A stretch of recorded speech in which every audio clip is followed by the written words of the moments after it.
there's no way we would have gotten to this kind of relationship without completely breaking. So I agree. I mean, in that sense, I'm very thankful for the process, even though I know it was painful for both of us and the whole family. Welcome back to the When Our Adult Children Walk Away podcast, dedicated to one of the most painful and one of the least talked about experiences a family can go through, estrangement. I'm Dr. Janet Steinkamp. I'm a coach and consultant, and I work with parents and families every day who are trying to navigate their way through their unique estrangement circumstances. So we approach our work together with one rule: no shame, no blame, no judgment. I believe that estrangement is not about bad parents or ungrateful children. Estrangement is about human beings for various reasons who've lost touch and who need to find a way and rebuild communication channels. This is part 3 of When It Was Us, my daughter Brianna and me telling our own estrangement story for the first time together. In part 1, we went back to the foundation. In part 2, we went into the really dark days, the unraveling, Bree's decision to go no contact, and the silence that followed. In this episode, Bree and I are going to talk more about how we found our way back to each other, what we've learned about ourselves and discovered about each other, what that first message actually looked like, how we became brave enough to allow ourselves contact, and how we work to rebuild trust without reopening the old wounds. We're sharing our story here in this manner, not because we think we have all the answers or some secret to success, but because of what we've learned in our experience, combined with our professional experiences and the coaching that we've done with other people. And because we believe we found our way to the other side of our estrangement, and it's possible for more estranged people to do the same, and they may not even know it. So welcome, Bree. Welcome back. Thank you. So to get us started, I wanted to ask a question that I get from a lot of people, a lot of parents whose adult children have gone no contact. So in the beginning, your dad and your brother and I wrote you texts, sent you emails, even videos, and you didn't reply. They went unanswered. Tell me what was happening for you that you chose not to engage, not to reply. Well, several things. I think most importantly, I had communicated that I wanted no communication for now. I don't remember how I explained it. I don't know what all I said, but I know I made it clear that I needed some space and no communication. So the fact that you guys were still reaching out felt kind of disrespectful. And I know it came from a caring place and a worried place, but it felt like, again, I wasn't being heard. My needs were not being heard. It caused more weight. Like I didn't even read or listen to majority of the things that you guys sent, because at that point, it didn't matter. I knew what was said in those letters wasn't going to make things right. I knew that this was going to take time for us all to figure things out and work on ourselves and then come back together. I didn't want to just brush it under the rug, which is what I think would have happened had I just responded. I don't think it would have gotten us to this place. So even though it wasn't that difficult to not respond or listen to. And honestly, it was kind of empowering to not respond, because it was kind of the first time I was really putting my foot down and not balancing your guys' emotions. Like, I knew it was hurtful that I didn't respond. I knew it was uncomfortable and it made you guys worry and all of these things. But I had just gotten to a point where my needs and my emotions needed to be a priority for me. Mm-hmm. There's also life things going on. It's just overwhelming. This wasn't going to be a small conversation. So until I had the emotional bandwidth to deal with it, I just wasn't going to bring on that stress. Right. You were really also needing to focus. If I'm hearing you correctly, you also really needed to focus on what was going on in your home. You had a lot going on. Yeah, my kids needed my attention. I needed you guys to step back so I could handle some things that I knew you weren't going to be able to handle for me, or Right. fix. They needed my attention. Right. So kind of a two-pronged. One, you knew we weren't ready. You weren't ready. And you had other things you had to really focus on at the time. Mm-hmm. Yeah. Yeah, fair enough. So bringing us forward to today, how long between that Christmas when we didn't contact you to when I sent the amends letter, the handwritten note that came in the mail, how much time do you think had passed? I was trying to remember. I think probably about a year and a half had passed where we had no communication whatsoever. Right. From neither direction, neither way. When I sent that amends letter, it was a handwritten letter. And I sent it by USPS, snail mail. Do you remember receiving that? Do you remember getting that letter? I know that I got the letter. I don't really remember the details of it, but I do remember getting it. And I remember it not being a bad thing. I don't remember the details of it. Yeah, there's a lot that's happened between then and now. And I think like a lot of amends letter, it's not even necessarily what's said, but the timing of when you receive it and the manner that probably does stick. I mean, I've never received one myself, so I can only imagine what it would be like to receive one. Do you remember if your partner read it? Yes, he always read everything that you guys sent. And did he like interpret it for you, or do you remember him telling you what was in it or what his interpretation was? I do remember it did kind of push him to start encouraging me to reconnect with you guys. He had his own reasoning for why he wanted that. It was written in a way that allowed for him to be able to consider you guys being back in our lives, because situationally, I needed both of us to be on board. Right. You did. I think that is exactly the point. Once I figured that out, I knew how to write that amends letter. Once I understood you had a gatekeeper in your life, and a lot of people do. And once I figured out what that was and how that worked, it was much easier for me to understand how to approach that letter. Mm-hmm. I knew I was not just writing to you. Right. Okay, I have a question for you. Okay. Why did you choose to handwrite the letter that you sent, the amends letter? Yeah, that's a good question. Well, it's really what I preach to other people when I teach communication and conflict management. When we issue an apology, it really needs to be in first person, and we couldn't do that. There was no conversation we were going to have. Mm-hmm. So then in my mind, the next best thing was a personal note, a handwritten note. And like I said, I knew I needed to write that letter to both of you. And I needed to, use that process really for my own development and self-discovery. And I really had to think through why I was writing an amends letter. What was it about? What did I need to say? Who needed to hear what? And how to say it? And so it took me months to write that letter, literally months to write that letter. Mm-hmm. And by the time I was ready to send that letter, I could send it and kind of let go. I really didn't have any thought you were going to respond to it. I knew I had reached the end of what I was going to be able to accomplish by myself. And it wasn't just about you. It was really about what I needed to do in my life and in more relationships than just ours. There was a lot that I needed. I realized how much I needed to take care of. And some of it applied to you. And by the time I got through that process, I was able to say that.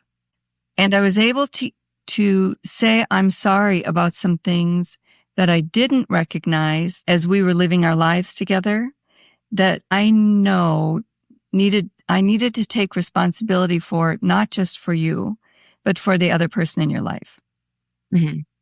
Or I wasn't going to get past. I wasn't going to get past him.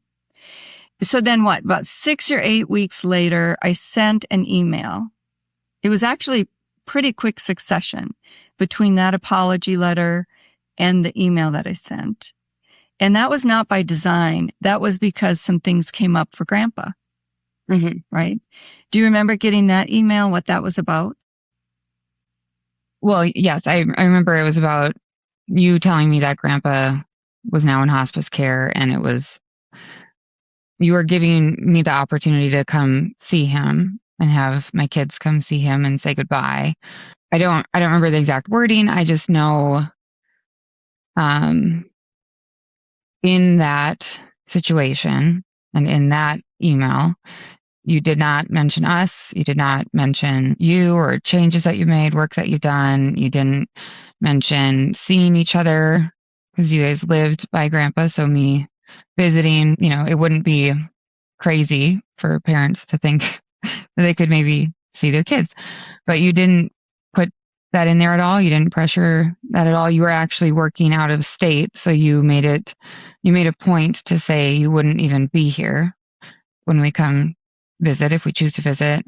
So there'd be no pressure to see you. And you offered to help pay for us to come visit, which I think you knew was necessary to get us out there. Money is a good, simple way to motivate certain people in my life at the time. So, I appreciated the offer because it did give me the opportunity to go see Grandpa. But I also appreciate that you recognize that key motivator for other parties, that I needed to be on board in order to get out to see Grandpa or make any movement. Were there certain things in that email that made you trust it? Because when I sent that, I knew it could easily be perceived as bait or some kind of a trap to get you to come to Utah. I mean, what was it that made it safe for you? Well, the fact that it was just, there was no emotion in it. It was like a professional business email. It was like, here's what's going on. Here are the facts. Of course, you were like, sad, and you implied that it was not, it's not a great thing for a family to be going through, but you didn't make it emotional about us. You actually removed yourself from the situation, which was very, very helpful. It was just you letting me know my grandpa was sick and giving me an opportunity to say goodbye. I'm glad that that's how you read it, because that's how I meant it. And I know that sounds transactional for the people who are listening. It probably sounds odd. The thing is that it was a business arrangement. It was not about us. It was about opening up, getting rid of barriers, making it possible for you, because selfishly, I wanted you to see Grandpa and I wanted Grandpa to see you. Selfishly, I knew if I didn't do that and you weren't able to make that choice, when he died, if you hadn't seen him, it would not have been good for us. It would not. I was worried you would feel like I was keeping you from him. And that's the last thing I wanted to do. Yeah, I'm glad you reached out and told me. Removing yourself from the situation and not bringing up our relationship or any kind of emotions about us kind of showed me that you were at a point that you could maybe handle contact, to be able to have communication that was neutral. It just felt good. It felt like there was a possibility that we could, I don't know, be in contact somehow. The plan was never to keep you from your grandchildren. I had already decided with my partner that, that would be something that we'd have to figure out how to get to, but I didn't want you guys to not be around them. So you communicating to me like that made me think that it was possible to have at least some kind of contact to figure out a way to make sure that, my boys had their grandparents to some degree. Before, it kind of felt like floodgates would open if I responded, and it would be really overwhelming, and it felt like kind of like a handshake. Like we can talk about necessary things. So for the people who are listening to us, we refer to that as a dishwasher repair person conversation. And anybody who's listening who knows what I'm talking about is chuckling right now, because it is very transactional. It's the kind of conversation you would have with somebody needed to come fix your dishwasher. It had nothing to do with our relationship except for the fact that we're related. And I appreciate hearing that from you because I love hearing that you wanted us to have contact with our grandchildren. It sounds to me like you're saying we came together at a place where we both could handle it and things weren't going to implode. Mm-hmm. So had anything changed for you, do you think, on your end? I mean, we've talked a lot about the actual communication. What was going on for you personally?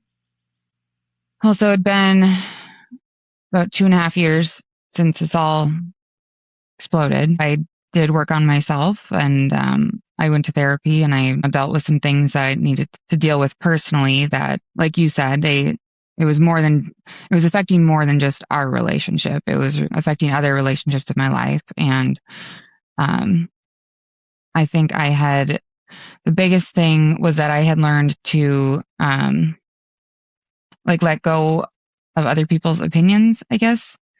So like your opinion had always weighed so heavily on me that it was hard to manage.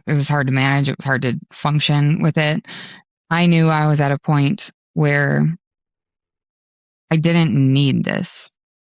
I didn't need this relationship anymore. I was functioning without it. I wanted it. It was something that I wanted, but I wasn't dependent on it. So, if we did end up communicating and it didn't go as you would hope it would, I knew I could handle it. I knew I had set some boundaries for myself with like the idea of a future relationship with you guys and what I was willing to do and not do in order to function in the relationship. Like I've talked a lot about how I couldn't be myself, and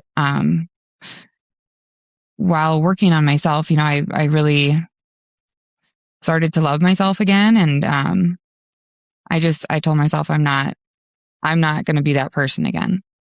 So if somebody wants to be in my life and they want to have a caring relationship with me, I will be myself. And if you don't like it, that's fine. Like there's lots of people we all don't like, but I was okay with that. It wasn't going to be like rejection. It was just going to be a fact. Like, okay, this won't work. So I felt like I was more prepared in that sense, more confident in myself. So I was kind of in like an upward climb to get rid of icky things in my life as much as possible. I guess I kind of felt like I could take it on finally. It wasn't as daunting. Right. It's worth giving it a try. It is interesting, isn't it, to realize that we didn't know if each other had done our work, right? I mean, we had no way of knowing what had gone on. So there was a certain element of trust that we could have contact. And if it didn't go well, we might have to go back to our corners and be in silence for a while again. And I was okay with that risk. And it sounds like you were okay with that risk, that it was worthwhile. Yeah. I appreciate hearing that. I think that's important because I get that question a lot. How will they know? How will they know if I've done any work? How will they know what I've learned? Well, you've talked about that before too. It comes out in interaction. It comes out in behavior. And over time, it's evident. You can't just say it, you have to do it, I think is how you put it before. Right. Yeah. I think it was really helpful that you didn't put any focus into changes you'd made or work you'd done in the email about grandpa, of course. And then I think, again, I don't really remember the like guts of that amends letter, not because it wasn't important. I remember it being a pivotal moment emotionally. I just don't remember exactly what was said, but I do know that one of the big things that mattered was that you weren't focused on, well, I did this and I've been working on that and this and that and this, which was helpful on my end because to me, it would have felt less genuine and more like you were, again, it was like about presentation. It wasn't about what's actually going on inside of you. It's about like flaunting, like, well, I did this and I did that. And that's how it would have felt to me. Like a sense of obligation. Like I had checked the boxes that you told me to check. And so now I'm back to get rewards. Right. Yes. Like Yeah. that. Like you want a cookie Yeah. for doing your work. Yeah. Yes. Yeah. So I think I wanted you to change for you. Because the things that I had problems with, I knew were also problems for what I wanted for my mom, like for you and your happiness. Like I wanted the best for you. I knew the things that I had issues with were issues in other relationships in your life. And I didn't want you to do it for me. I wanted you to do it for you. Even if, that does end up helping our relationship. I don't want the weight of you doing this for me because I don't want to feel like I owe you, or for it to ever be brought up like, well, I've worked so hard on myself and, you think that you've done more than me, or it would just add like a competitive nature to it. Yeah. And agreed.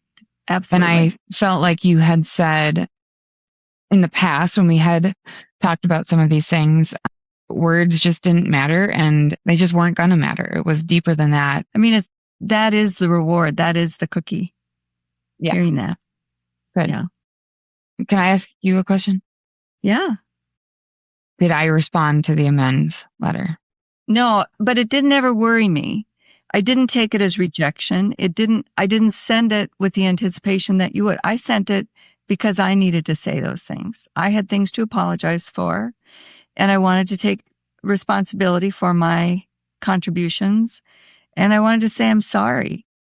Mm-hmm. I didn't write it for you. I needed you to know those things.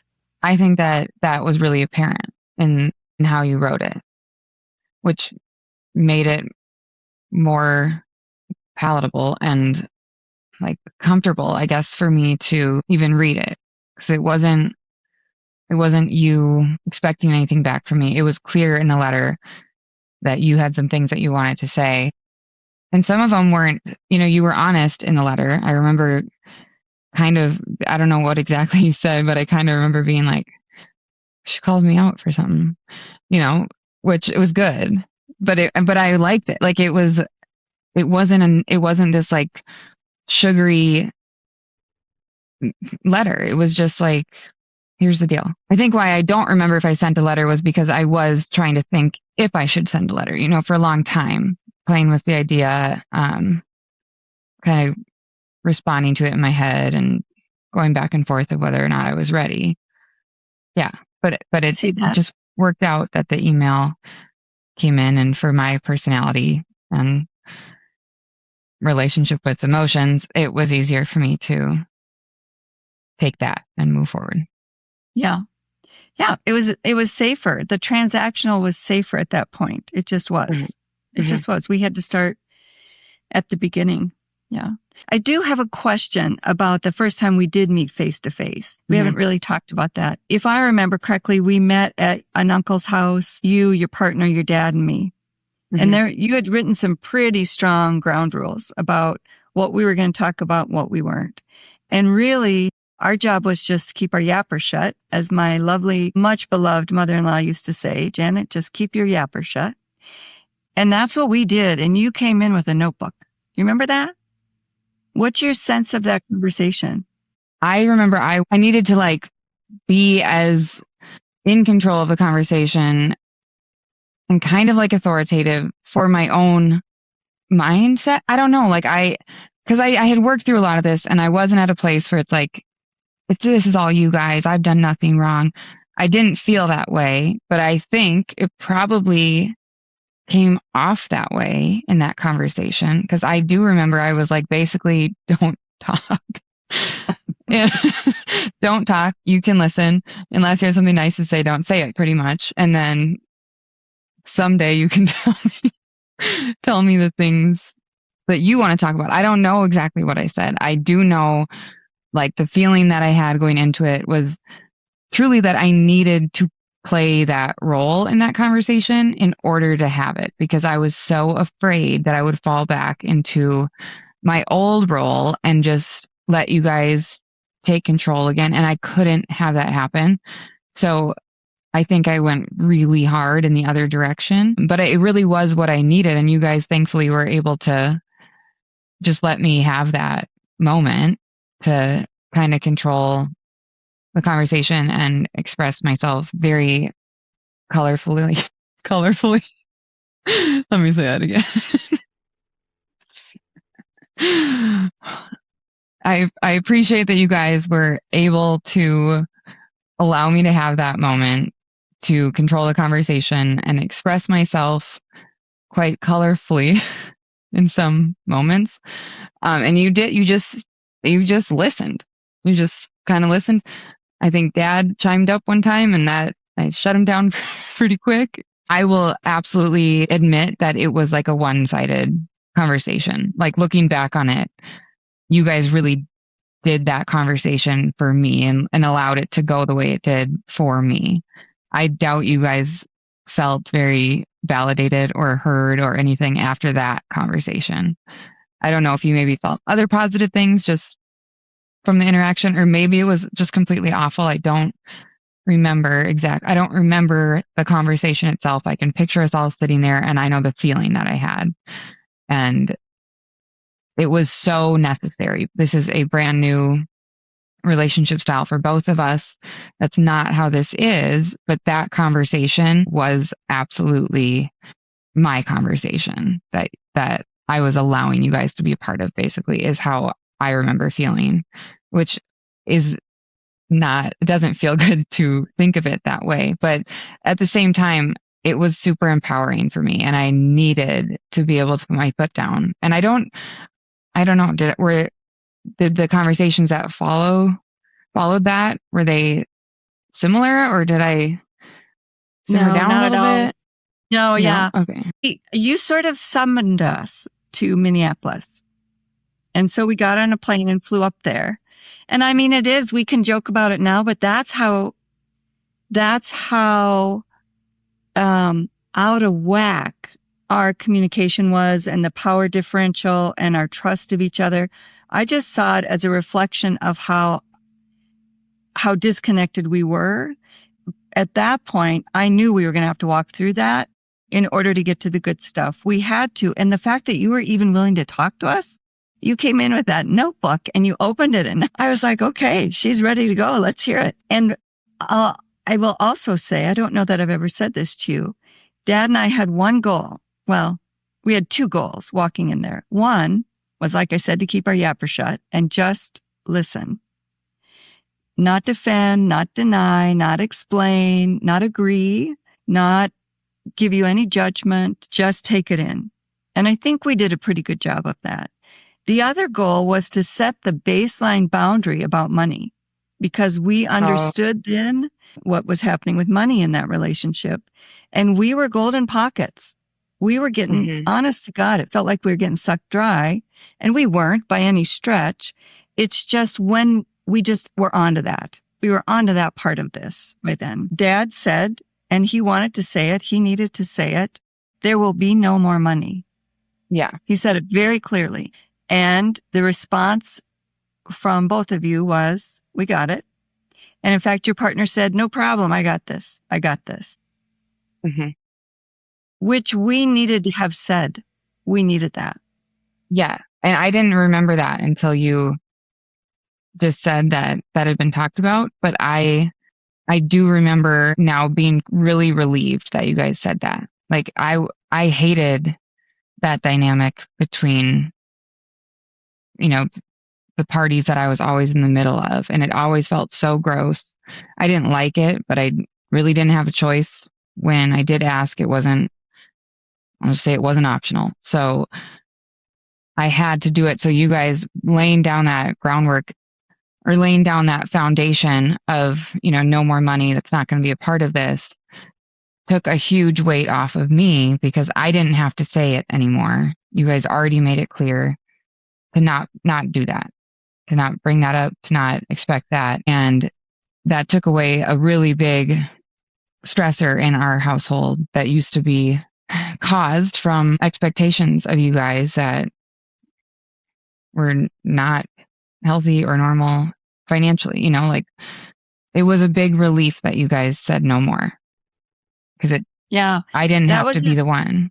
Yeah, that we knew then that we needed to make that We needed to make that statement. It wasn't yours to make for us. It was a make or break. If that hadn't been agreed to, we'd have gone home. I mean, Yeah. we were not doing that anymore because it let somebody off the hook for being responsible for their family. And that was so evident to us that you were carrying way too much of the responsibility and the burden. And we just weren't going to stand by and watch that happen anymore or contribute to it. So yeah, I think it was a really important conversation. Did we maybe go have a drink after that? Didn't the Oh four my of us gosh. go? Yes, we did. We did. Oh did. my gosh. We went to that Yeah. margarita bar. Yeah. Yeah. We had a flight of margaritas. Yep. Oh my God. That's funny. Yeah. It was an important conversation. Yeah. That's what I remember too. Yeah. This is only the beginning, and it will all stop very quickly if we go back to old ways. And we all agreed. We felt the same way. So I'm going to move us forward to now. So here we are talking, right? So obviously over the last couple years or so, we've done a lot of work, and I'm curious to know how you would describe our relationship now. Like, give me a few specific characteristics. I think that we're both respectful in our relationship in lots of different ways, like in the way we communicate with each other, in the way we react to each other, which was always kind of a big, like our family was pretty reactive, I think, in, all of us in our own ways. But I think that we now are both able to really take a beat before we give any big reactions if things don't feel good, I guess. But actually, most importantly, our relationship is really fun, which is something I never thought. I would never have guessed in a million years that I would have fun with you. And we have so much fun together now. And a lot of that is because I feel safe to be myself around you now without the concern of judgment or shame or, I can do anything, and I'm pretty funny, and but You're really funny. like a lot of it's not appropriate. so I never got to be funny before. I know, but now that's the point. Yeah. I don't have to be your mom anymore. I'm not right, the, it's I'm an not adult relationship. Yeah. Yeah. So it's just Yeah, a I lot agree. of fun, and Yeah. it's really comfortable. It feels safe. There's no way we would have gotten to this kind of relationship without completely breaking. So I agree. I mean, in that sense, I'm very thankful for the process, even though I know it was painful for both of us and the whole family. But yeah, I love our relationship now. One of the few relationships where I genuinely feel heard and cared about and loved and appreciated in my life. Like, I don't think you get a lot of those in life. So I agree. I don't think so either. And I feel the same with you. It is a mutual relationship now. Even the boundaries are reciprocal. We both need those boundaries, and we both benefit from the boundaries that we've put in place. And from my perspective, and to me, that is worth gold. It protects the relationship. It takes care of us. Yes. And I think we're both respectful of each other's boundaries. Boundaries are always changing and, I don't know, like molding into what you need them to be for different stages of your life. And our boundaries will probably change over the years, but I think we've both like removed the, like the offensiveness that you can feel from somebody's boundaries. And we know that it actually keeps our relationship safe. So there's no point in fighting it. And it's mutual. I mean, I'm not afraid anymore to put boundaries in place. I protect my time. I'm much better about saying, here's what I can offer and here's what I can't. And I don't know, as a parent, I don't know that we do that at all, really. And now we have a relationship where that's appropriate and it feels positive. That was going to be my next question. Do you think this relationship will continue? I mean, have we reached the height of our development, or do you think it will continue to evolve? I think it will continue to evolve for sure. People are always changing. We're both going to change in a million ways before, we reach the end of our lives. So we'll have to grow with the relationship, which is really how all healthy relationships are. And I think that we have the tools now to be able to do that successfully. Like it's not that we don't fight now or we don't get upset or we don't, life is upsetting sometimes. There's lots of tension. There's tough things that go on, and we have dealt with those things quite often. Like there's been a lot going on in the last couple of years while we've been reconnecting, and I think us being able to handle those tough things together has made it easier to move forward in the reconnecting as well. I think a therapist would really like the way we speak to each other because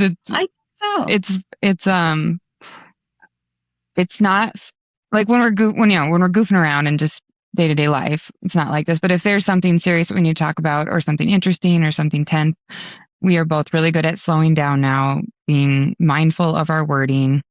I think we know a lot about each other and what we each need from another party, whether it be us or a friend or another family member.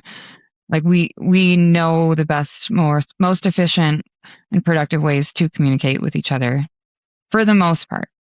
Like we are not perfect in this by any means. Right. That's important though. There's room not to be perfect. It doesn't feel scary anymore. Like the eggshells have gotten quiet. Right. They're still there.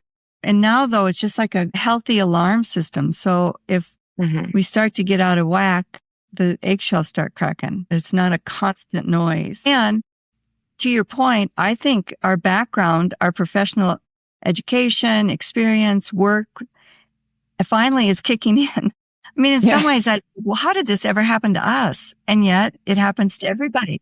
Everybody's potentially waiting for an estrangement. I mean, it just is so prevalent anymore. And because we have some of those tools to start with, I think it's been really helpful to us. Yeah, I think so too. Well, what do you think of our relationship? Oh, what do I think of our relationship? I could not have even hoped for a relationship like this. Even before the estrangement, it never occurred to me that I could have a relationship like ours now with an adult daughter, because it isn't like you're my best girlfriend. It isn't like I call you to confide in, whatever. I may tell you what's going on in my life and you may tell me, and I feel very close to you. I don't feel judged or at risk. It's just, I know it's not your job to be my best friend. And it's not appropriate for me as your mom to try to be your best friend. And we can be good friends. I think that balance and finding that middle ground has been such a gift. It's so much more rewarding than I think I ever imagined. And I'm not just blowing smoke. I mean, I really mean that. I wish for this for other people who are trying to understand what's going on in their relationship. And I believe people can get there. I believe the majority of people can get there. They have to be willing to walk through those really dark times, like you said, sit in the pain and learn from the pain and let that be the motivation to grow. I think that we have done that well and we've done it together. And it doesn't scare me when you walk away and I don't hear from you for 3 days. I don't feel like I have to call. I don't have to check in. I mean, sometimes I'll call to say, are you still alive? And all you'll say is, yeah, I'm still here, just busy. And that's it. It's just, I think people do need to check in with each other to make sure that you're okay. Yeah. That's all though. It's not for any other reason. Yeah. But also I think that that's important to note. Like I don't know what it looks like from the outside to imagine our relationship. I don't know how other people are imagining it, but like we don't talk every day. We talk most days. There'll be like an exchange of a couple messages. Maybe. I'm not the best at it, but there are times when we don't talk for days and you will send me a text like, are you live? It's not like we're sitting there texting each other all day. It's not like that. We've found a way to just be and like just be normal. Whatever it is, whatever normal is, it changes. Yeah. But we have our own rhythm. I think that's been really good for us to find that. I know you don't respond I also know your day is very busy. So for you, a day can go by and it doesn't feel like, oh, I should have texted this morning. I'm not working full time like you are anymore. And so my days, there's much more room in my day to wonder about different people in my life. It's not the grind every day. And I think we just have to acknowledge that about each other and accept it. Okay. I'm going to keep us going. So I have some kind of rapid fire questions for you. Are you ready? Just what comes to mind. When we were closing out episode 2, I asked you 2 questions. What would you say to parents experiencing estrangement right now? And then what would you say to adult children who were either estranged from their parents or thinking about walking away?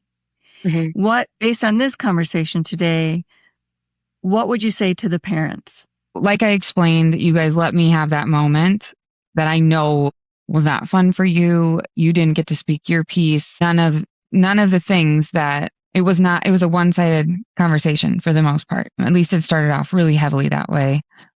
But it was really selfless and important for me, for you guys to allow me to do that.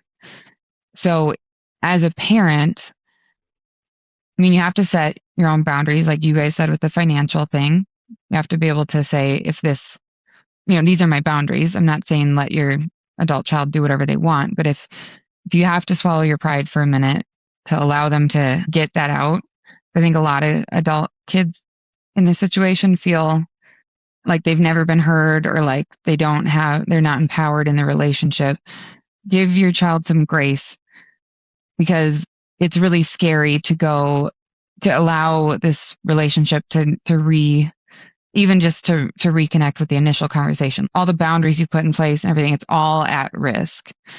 And I know that on the parent side, there's lots going on there too, but do like one last parent thing, take a risk and just let your kid have their moment. No shame, no judgment, get it all out.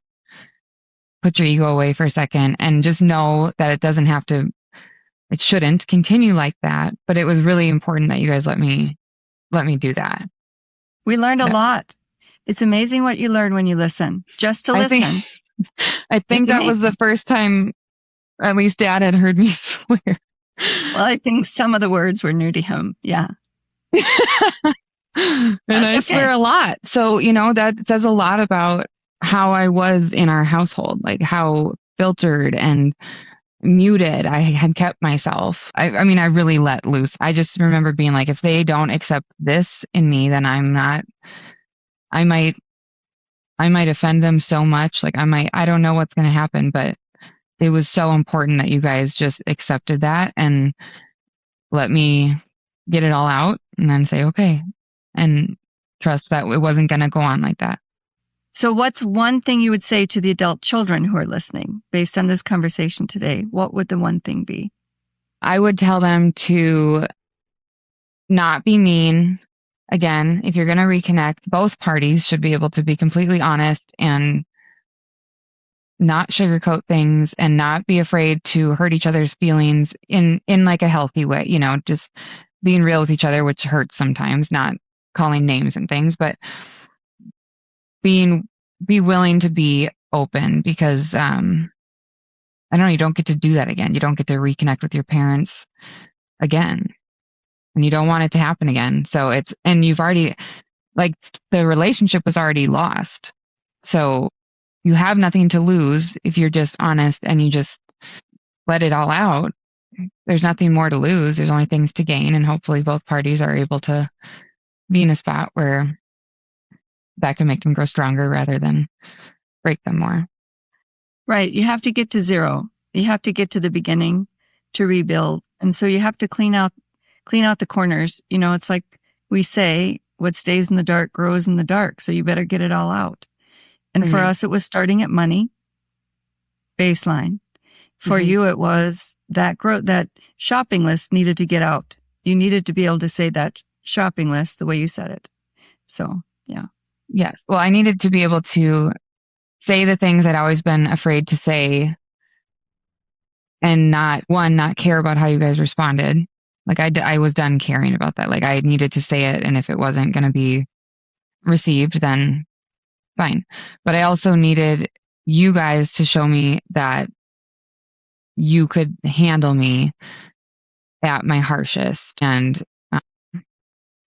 like hear me just rant and rave, not rave, just rant about lots of things that didn't feel good, but before you would have responded with defensiveness, Oh, like parents. Need to shame. shut you Yeah, down. Absolutely. It was right. not And appropriate.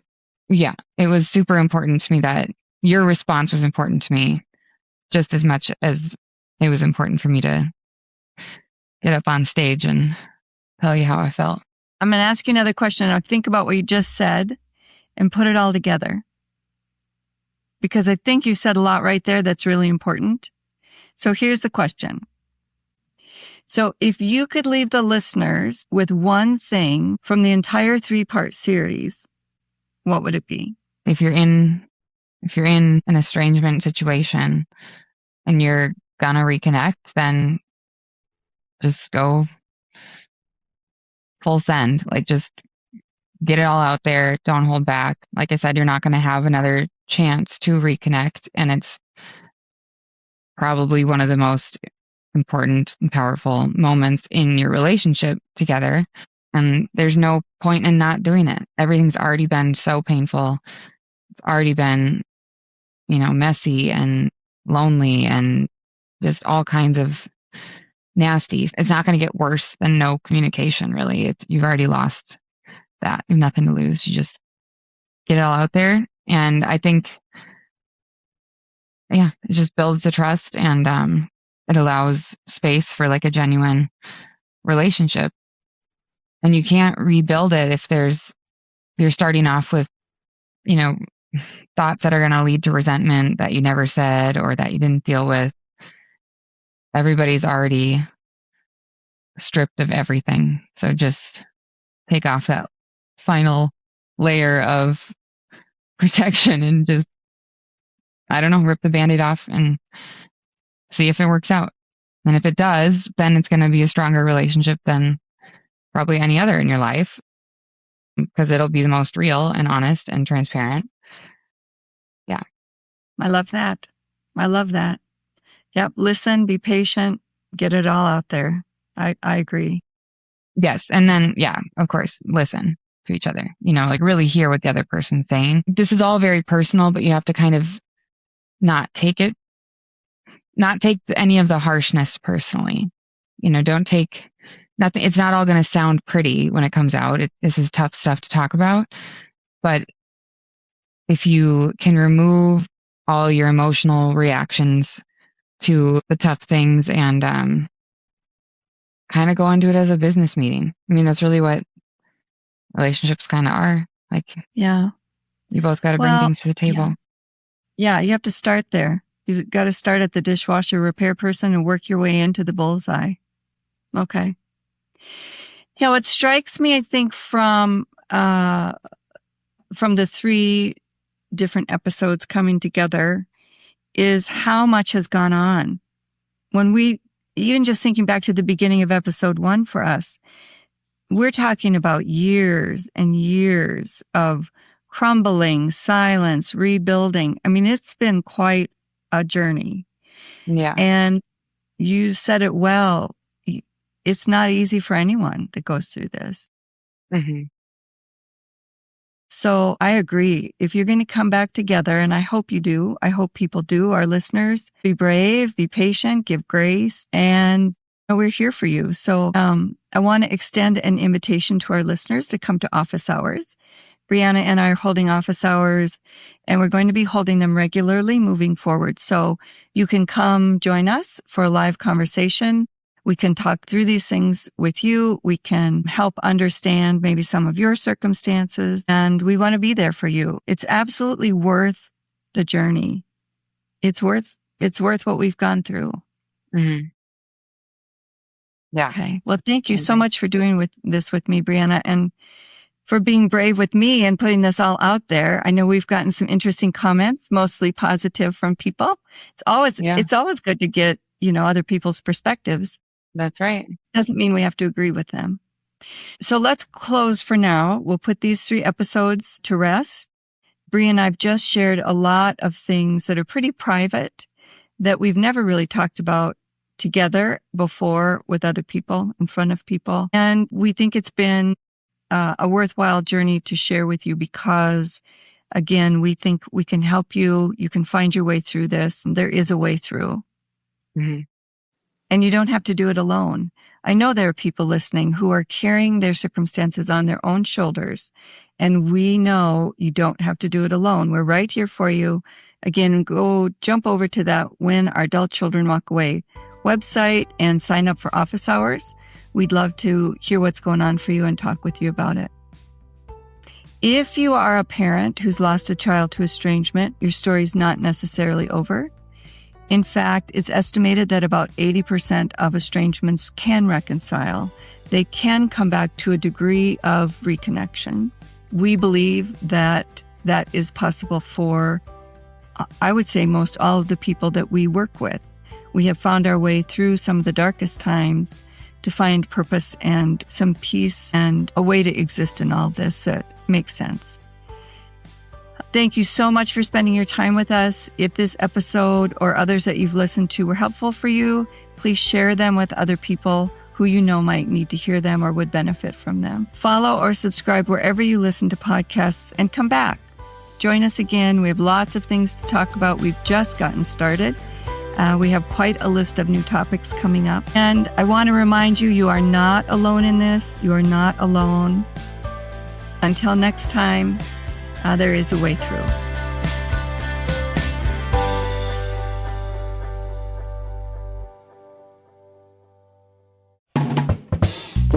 Thank you for listening to When Our Adult Children Walk Away, presented by Dr. Janet Steinkamp in partnership with Balancing Life's Issues and produced by me, Kai. Want to connect with Dr. Janet? You can find resources, connect with her directly, and learn more about the work we do at whenouradultchildrenwalkaway.com. And be sure to follow and subscribe to the show wherever you listen to podcasts, including YouTube. Anything else to add, Miles? Yeah.